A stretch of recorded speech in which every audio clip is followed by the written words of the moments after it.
ശ്രീ വിജി തമ്പി, ഇത് ആചാരപരമായ ഒരു കാര്യമാണ്.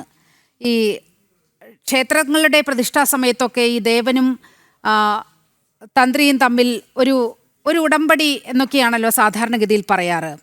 നിർമാല്യം മുതൽ പിന്നീട് ക്ഷേത്രത്തിൽ നടക്കുന്ന ഓരോ ചടങ്ങും അതുമായി ബന്ധപ്പെട്ട ക്ഷേത്രത്തിൽ എന്ത് നടത്തണമെങ്കിലും ദേവൻ്റെ ഒരു അനുമതി വേണം. അതാണ് യഥാർത്ഥത്തിൽ ഭക്തിപരമായ ഒരു വശം എന്ന് പറയുന്നത്.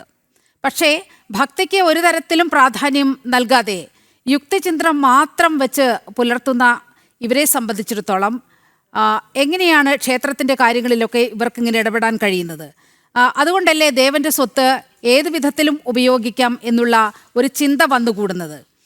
ഉദാഹരണത്തിന് പ്രളയ സമയത്ത് ഗുരുവായൂർ ദേവസ്വത്തിൽ നിന്നും 10 കോടി രൂപ ദുരിതാശ്വാസ നിധിയിലേക്ക് വകമാറ്റിയതൊക്കെ അതിൻ്റെ ഒരു ബാക്കിയല്ലേ? ഈ ഭക്തിയില്ലാത്തവർക്ക് എങ്ങനെയാണ് ഇത് കൈകാര്യം ചെയ്യാൻ സാധിക്കുക എന്നതിൻ്റെ ഒരു ഉദാഹരണം കൂടിയല്ലേ അത്? സത്യം പറഞ്ഞാൽ കേരളത്തിലെ എല്ലാ ദേവസ്വം ബോർഡുകളിലും കള്ളന്മാരെ കൊണ്ട് നിറഞ്ഞിരിക്കുകയാണ്. അതായത് ഈ CPM നിയമിക്കുന്ന അവിടുത്തെ ദേവൻ്റെ സ്വത്ത് എങ്ങനെ അടിച്ചു മാറ്റാം, ആ ക്ഷേത്രത്തിൻ്റെ ചൈതന്യം എങ്ങനെ നശിപ്പിക്കാം, അവിടുത്തെ പൂജാ സംവിധാനങ്ങൾ എങ്ങനെ തകർക്കാം എന്ന് ചിന്തിക്കുന്നവരാണ് ഇന്ന് ഏകദേശം 80-90% കേരളത്തിലെ എല്ലാ ക്ഷേത്രങ്ങളിലും ഗവൺമെൻറ് നിയന്ത്രണത്തിലുള്ള ക്ഷേത്രങ്ങളിൽ ഇന്ന് പ്രവർത്തിക്കുന്നത്. അപ്പോൾ ഇതാണ് ഇതിൻ്റെ ഏറ്റവും വലിയ പ്രശ്നം. ഇപ്പോൾ പൂജാ സംവിധാനങ്ങളെക്കുറിച്ചാണ് ഒരു ക്ഷേത്രത്തിൻ്റെ പ്രതിഷ്ഠ നടക്കുമ്പോൾ തന്ത്രി പ്രതിഷ്ഠിച്ച് കഴിയുമ്പോൾ അവിടെ ഒരു പടിത്തരം തീരുമാനിക്കും. അത് അവിടുത്തെ പൂജാ വിധാനങ്ങളാണ്. അഭിഷേകം എന്താണ്, അല്ലെങ്കിൽ അങ്ങനെയുള്ള കാര്യങ്ങളാണ്. അത് താന്ത്രികമായ കാര്യങ്ങളാണ്. അത് ഓരോ ക്ഷേത്രത്തിലും ഇപ്പോൾ ശബരിമലയെ സംബന്ധിച്ചിടത്തോളം ശബരിമലയിൽ പുതിയൊരു മേൽശാന്തി ചുമതല ഏറ്റു കഴിഞ്ഞാൽ അദ്ദേഹത്തിന് പറഞ്ഞ പുറത്തു വന്ന് അഭിഷേകം, അതായത് കലശം അഭിഷേകം ചെയ്ത് കഴിഞ്ഞാൽ തന്ത്രി കൂട്ടി ശ്രീകോവിലിനകത്ത് പോയിട്ട് അവിടുത്തെ ദേവൻ്റെ മൂലമന്ത്രമാണ് ചൊല്ലിക്കൊടുക്കുന്നത്. ആ മൂലമന്ത്രം വെച്ചാണ് ദേവനെ പൂജിക്കേണ്ടത്. അത് രഹസ്യമായ കാര്യമാണ്.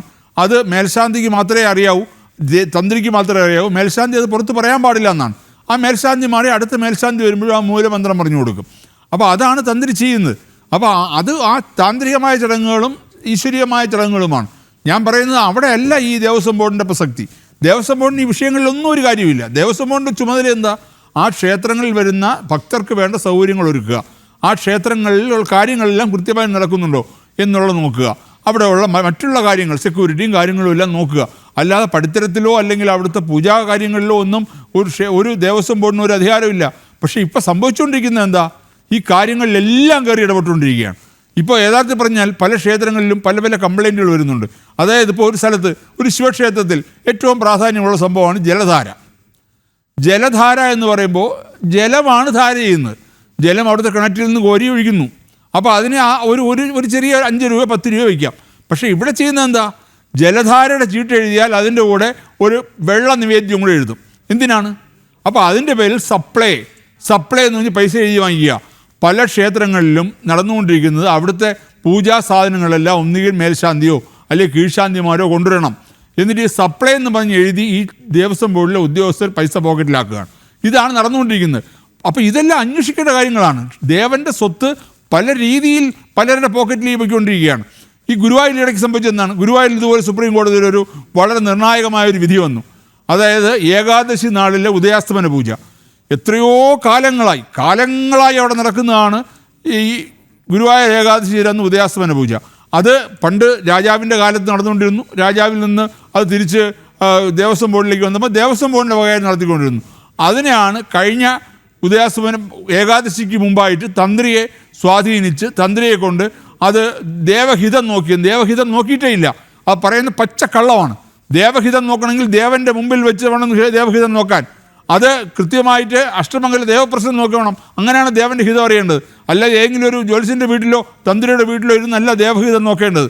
ആ ദേവഹിതം നോക്കി എന്നുള്ള ധാരണയിൽ അല്ലെങ്കിൽ ദേവഹിതം നോക്കി എന്ന് പറഞ്ഞിട്ട് ആ ഉദയാസ്തമന പൂജ മാറ്റിയത്. അപ്പോൾ അതിൻ്റെ പേരിൽ കേസ് വന്നു, ഹൈക്കോടതിയിൽ നിന്ന് ദേവസ്വം ബോർഡിന് അനുകൂലമായി വിധി വന്നു. അതിനെതിരായിട്ട് സുപ്രീം കോടതിയിൽ പോയി. സുപ്രീം കോടതിയിൽ നിന്ന് കൃത്യമായി വിധി വന്നു. എന്താണ്? ഏകാദശി നാളിൽ ഉദയാസ്തമന പൂജ നടത്തണമെന്ന്. അപ്പോൾ ഇവിടെ എന്താ ദേവസ്വം ബോർഡ് പ്രസിഡന്റ് പറഞ്ഞ എന്താ? അത് ദേവൻ്റെ ഹിതമല്ല, കോടതിയുടെ ഹിതമാണ്. അതുകൊണ്ട് ഞങ്ങൾ പ്രായശ്ചിത്തം ചെയ്യുമെന്ന്. ആലോചിച്ച് നോക്കിയേ, എന്തൊരു ധാർഷ്ട്യമാണ് ആ വാക്കുകൾക്കുള്ളിലുള്ളത്.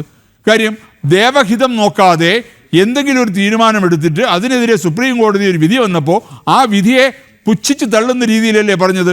അത് കോടതി ഹിതമാണ്, ദേവഹിതമല്ല, പ്രായശ്ചിത്തം ചെയ്യുന്നു. ഇവിടുത്തെ പല തന്ത്രിമുഖ്യന്മാരും പല ആചാര്യന്മാരും പറഞ്ഞു അങ്ങനെ പ്രായശ്ചിത്തം ചെയ്യുകയാണെങ്കിൽ അത് ദേവൻ്റെ പണമെടുത്ത് ചെയ്യരുത്, പ്രസിഡന്റ് പോക്കറ്റിലെ പണമെടുത്ത് ചെയ്യണമെന്ന് പറഞ്ഞു. അതുപോലെ തന്നെ ഇടയ്ക്ക് അവിടെ ഒരു സായുജ്യ പൂജ നടത്തി. എല്ലാ വർഷവും അവിടെ സായുജ്യ പൂജ നടത്തും. എന്തിനു വേണ്ടി? സായുജ്യ ഹോമം.